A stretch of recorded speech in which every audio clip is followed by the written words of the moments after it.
Koneksi antar materi modul 2.1 yaitu pembelajaran berdiferensiasi oleh Miss Rini SPD, CGP Kota Denpasar.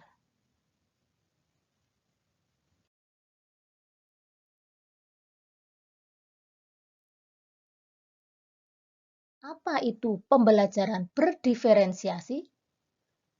Diferensiasi adalah suatu pendekatan sistematis untuk merancang kurikulum dan instruksi pembelajaran bagi siswa yang beragam kemampuannya, minatnya, serta kebutuhan belajarnya.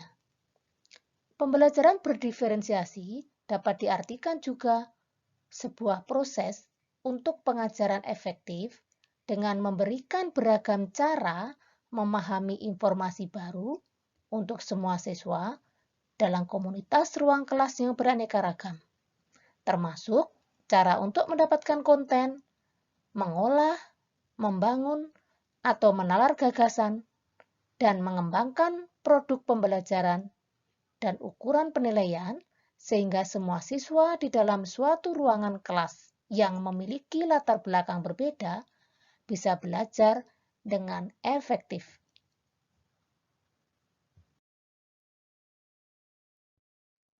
Kerangka kerja pembelajaran berdiferensiasi ada dua, yaitu kerangka menurut Tomlinson dan yang kedua, kerangka menurut Dogde.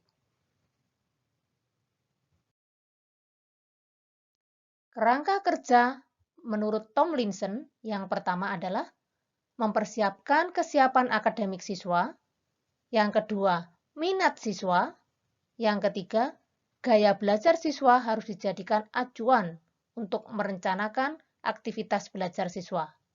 Yang keempat, meminta para guru untuk memberikan strategi jamak atau beragam untuk mengorganisasikan dan membedakan isi daripada kurikulum. Yang kelima, sebuah proses dalam pembelajaran. Sedangkan yang keenam adalah produk atau penilaian untuk mengakomodir tingkat kesiapan, perbedaan minat, dan perbedaan gaya belajar siswa. Sedangkan kerangka menurut kerja Dogde, yang pertama adalah memberikan pilihan, yang kedua membangun pembelajaran di sekitar taksonomi Bloom, yang ketiga menggunakan kecerdasan jamak, yang keempat menggunakan pengelompokan secara fleksibel, sedangkan yang kelima menggunakan pembelajaran berjenjang.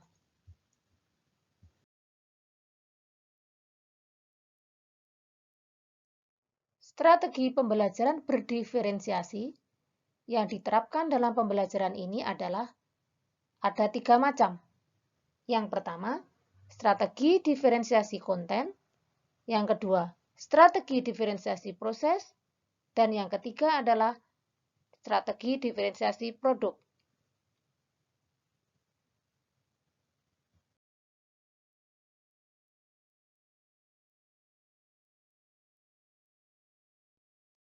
Apa itu strategi diferensiasi konten? Konten adalah apa yang kita ajarkan kepada murid-murid kita. Konten dapat dikatakan sebagai tanggapan terhadap tingkat kesiapan, minat, dan profil belajar murid yang berbeda atau sebaliknya, kombinasi dari ketiganya. Ada sebuah alat untuk mengukur kesiapan, minat, dan profil belajar murid yang disebut The Equalizer.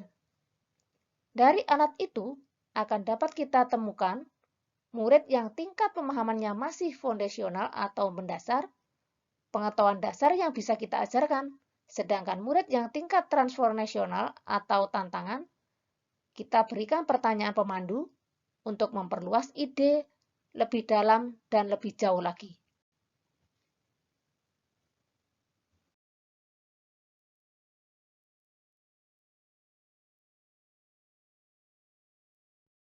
Apa itu strategi diferensiasi proses?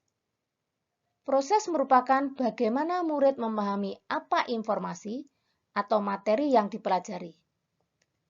Cara yang dapat dilakukan dalam diferensiasi proses adalah kegiatan berjenjang, menyediakan pertanyaan pemandu atau tantangan yang perlu diselesaikan dengan di sudut-sudut minat, membuat agenda individual untuk murid, memvariasikan lama waktu yang murid dapat ambil untuk tugas, mengembangkan kegiatan bervariasi yang mengakomodasi gaya belajar, misalnya visual, audition, dan kinestetik. Selanjutnya, pengelompokan yang fleksibel, sesuai dengan kesiapan belajar, minat, dan profil belajar.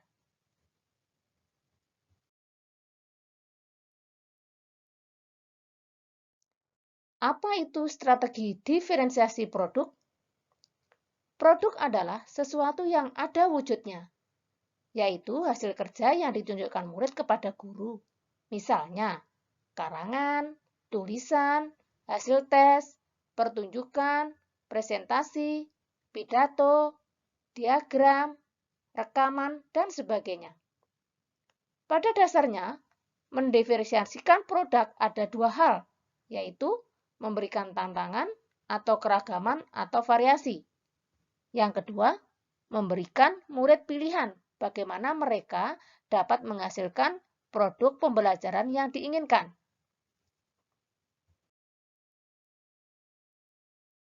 Bagaimana lingkungan belajar yang mendukung pembelajaran berdiferensiasi? Dalam pembelajaran berdiferensiasi, lingkungan belajar sangat berpengaruh.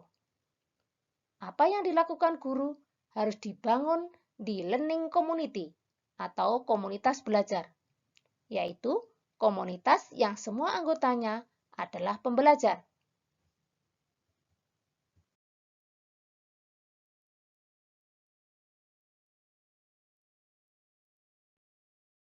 Komunitas belajar yang mendukung itu seperti apa? Contohnya, setiap orang akan menyambut dan merasa disambut dengan baik. Lalu, setiap orang dalam kelas tersebut saling menghargai. Murid merasa aman, bebas bertanya dan berpendapat. Ada harapan bagi pertumbuhannya. Guru mengajar untuk mencapai kesuksesan muridnya. Ada keadilan dalam bentuk nyata. Dan yang terakhir, guru dan siswa berkolaborasi untuk pertumbuhan dan kesuksesan bersama. Bagaimana kita menciptakan kelas yang diferensiasi? Seorang guru harus bisa menciptakan suasana belajar yang nyaman dan menyenangkan. Bagaimana pembelajaran berdiferensiasi dapat memenuhi kebutuhan belajar murid dan membantu mencapai hasil belajar yang optimal? Untuk melaksanakan proses belajar mengajar yang efektif di kelas diferensiasi, beberapa hal yang perlu diperhatikan adalah: yang pertama, menetapkan tujuan pembelajaran. Pahami kompetensi dasar atau standar yang akan dicapai, lalu tentukan tujuan pembelajarannya. Yang kedua, memetakan kebutuhan belajar murid kita di kelas, yaitu dari minat, profil belajar, dan kesiapan. Yang ketiga, kita menentukan strategi dan alat penilaian yang akan digunakan. Yang keempat, menentukan kegiatan pembelajaran, yang termasuk konten, proses, dan produk. Selanjutnya, peran guru dan siswa bagaimana?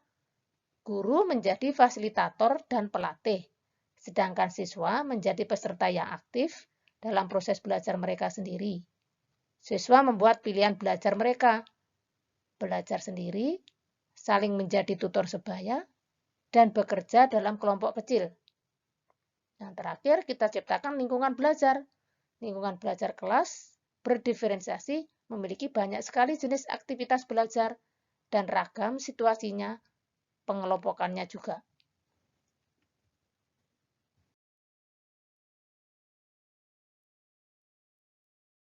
Bagaimana keterkaitan antar materi modul 2 dan modul sebelumnya? Materi yang ada dalam modul 2.1, yaitu pembelajaran berdiferensiasi ini, tidak lepas dari materi modul-modul sebelumnya. Pembelajaran berdiferensiasi tetap berpedoman pada filosofis Ki Hajar Dewantara bahwa anak berkembang sesuai dengan kodratnya. Guru berperan untuk memfasilitasi agar anak dapat mencapai tujuan pembelajaran yang optimal dengan menggali potensi yang ada pada diri anak yang sangat beragam dan untuk mewujudkan visi dan misi sekolah. Kesimpulan saya yang terakhir, dalam koneksi antar materi, modul 2.1 adalah mari bersama-sama saling belajar, kreatif, inovatif untuk menciptakan pembelajaran yang dapat memenuhi kebutuhan belajar siswa, sehingga dapat mencapai apa yang menjadi tujuan kita bersama. Guru memiliki peran yang sangat penting dalam membentuk atmosfer lingkungan kelas yang positif, agar suasana pembelajaran berdiferensiasi dapat berjalan dengan baik.